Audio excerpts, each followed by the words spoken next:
Man, now this part right here was real crazy. Um, Before I get off into this story, man, I just want to let y'all know I'm not trying to glorify none of this stuff, because it's all bull crap at the end of the day. Everything that I experienced, everything that I witnessed, that I saw with my own too, behind that wall, it's nothing to glorify. And you got moments where, you know, um, you can find yourself in there, being happy and laughing and joking, and then in the next minute you brought right back to reality, because something's definitely gonna happen to remind you that your ass is locked up. But I'm gonna get off into this second story. It's real brief. It's not really that long. But this guy, this was a guy that a guy chose to, that I'm not finna do this time no more. I'm I'm out of here. I'm about to check out. And when I mean by checking out, saying I'm out of here, off in itself. So I'm gonna give y'all a little rundown real quick. We're gonna chop it up, and yeah, let's get off into this. Let's get off into this real quick. Okay, we in the gym. It's just a regular normal day. We in gym. We having rec. It was a basketball. It was a basketball tournament going on, and a lot of my homies was involved in that game. And we do our little betting. You know what I mean? I'm betting on my squad, so I'm there to show that support and hope I can get me some money out the whole deal. So you know. My team ended up losing. I bet like a couple books of stamps. I ended up losing a couple books of stamps. Stamps in prison is like a book of stamps. Back then, in the federal system, in like 2002, 2003, a book of stamps was worth $5. So I ain't betting nothing but $10 on the game. You know what I mean? I bet two books of stamps. But on to the story though. Um, One of the guys that was in that tournament, you know, he was a friend of mine, but he was playing against the rival team, you know, and they ended up they won, So like at the end of the game, we all heading back to our units. So usually when you get back to the unit, they call count time, and after count, we get to come back out in the day hall or whatever. So at this particular time, like, man, the count didn't clear for a long, long time. We like, damn, man, what's going on? Like, damn. So we just waiting around. Dudes want to come back out, cook food.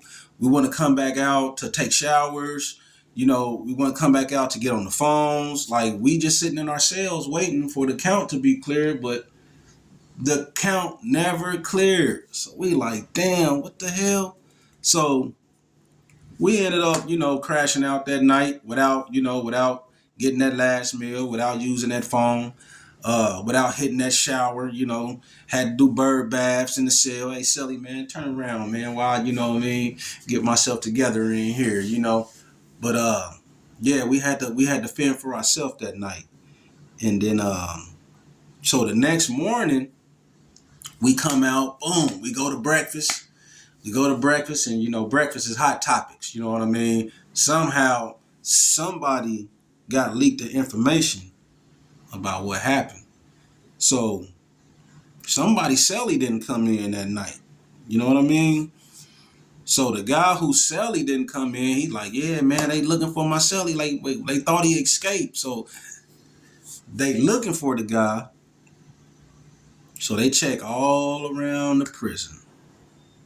So you know what they do? They rerun the cameras, because the last time they seen him, he was going out for wreck. So they roll the cameras back. Man, this guy, after the basketball game, we all used to push the bleachers back up against the wall and, clear the gym up. So we push the bleachers back. They go back in the row till they flat. up against the wall. Now, when we get ready to wreck again, they pull them out. And, it's just steps. Pull them on out. So this guy, when wreck was over, he already had it in his mind that he wasn't going back to the cell block. He already had it in his mind that he was killing himself. God bless the dead. God bless his brother. So he had a life sentence. A young man, in his 20s, had been down probably about like 3 or 4 years. Married. You know, had a good wife, had kids. All that stuff. But he just he took it up on himself that he wasn't finna do that time. And so he hid himself behind the bleachers while we pushed him in.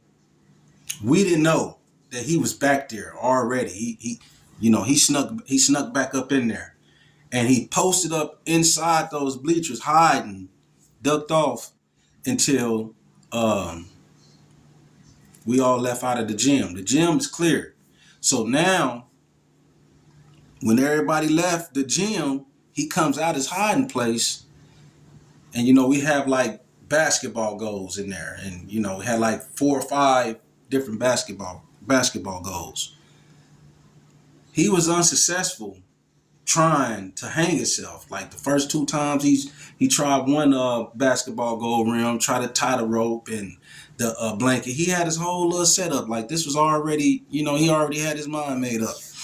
So he had chairs stacked up and everything, trying to really, be successful at hanging himself. But the first 2, 3 times, the first 2, 3 attempts, he didn't get to do it. But he kept on trying till he finally found the right basketball rim to hang himself on. So while we were sitting around waiting for count to clear, because they looking for this man, they thinking he escaped. Man, they go back up in that gymnasium, see that brother up there hanging from a basketball rim. Cold game. Yup. So like I'm saying, man, this prison stuff, it ain't to be glorified. It ain't to be. This stuff is serious, man. Like if I could reach one person from not going to that place, man, I feel like I did a good job. But yeah, that's my story for that, man. And this was brought to you by Chopp'N Gang Corporation. Hit that like and subscribe for me, man. If y'all interested in hearing any more, of these stories, I got a lot, got quite a lot, So we'll get into the next one later on. Y'all hit that like and subscribe. All right, holla.